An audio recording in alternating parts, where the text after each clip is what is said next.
I'm going to be reading to you The Kissing Hand by Audrey Penn.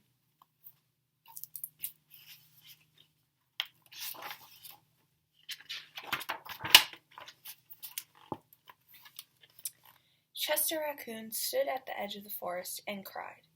"I don't want to go to school," he told his mother. "I want to stay home with you. I want to play with my friends, and play with my toys, and read my books, and swing on my swing. Please, may I stay home with you?" Mrs. Raccoon took Chester by the hand and nuzzled him on the ear. "Sometimes we all have to do things we don't want to do," she told him gently, "even if they seem strange and scary at first. But you will love school once you start. You'll make new friends and play with new toys, read new books and swing on new swings. Besides," she added, "I know a wonderful secret that will make your nights at school seem as warm and cozy as your days at home."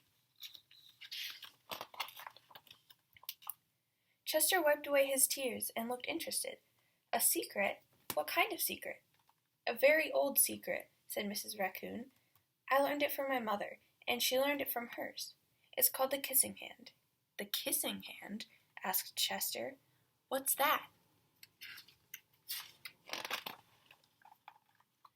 "I'll show you." Mrs. Raccoon took Chester's left hand and spread open his tiny fingers into a fan. Leaning forward, she kissed Chester right in the middle of his palm. Chester felt his mother's kiss rush from his hand up his arm and into his heart. Even his silky black mask tingled with a special warmth. Mrs. Raccoon smiled.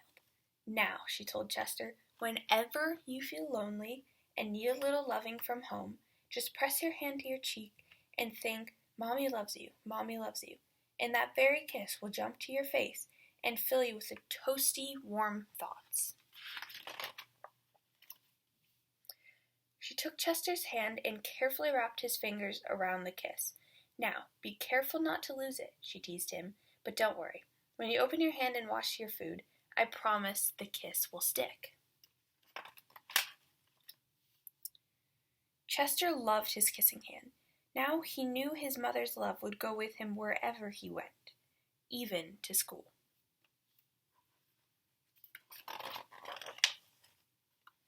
That night, Chester stood in front of his school and looked thoughtful. Suddenly, he turned to his mother and grinned.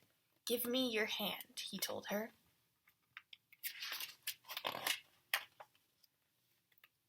Chester took his mother's hand in his own and unfolded her large, familiar fingers into a fan.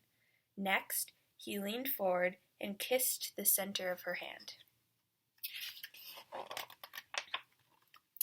"Now you have a kissing hand too," he told her, and with a gentle goodbye and "I love you," Chester turned and danced away. Mrs. Raccoon watched Chester scamper across a tree limb and enter school, and as the hoot owl rang in the new school year, she pressed her left hand to her cheek and smiled. The warmth of Chester's kiss filled her heart with special words. "Chester loves you," it sang. "Chester loves you."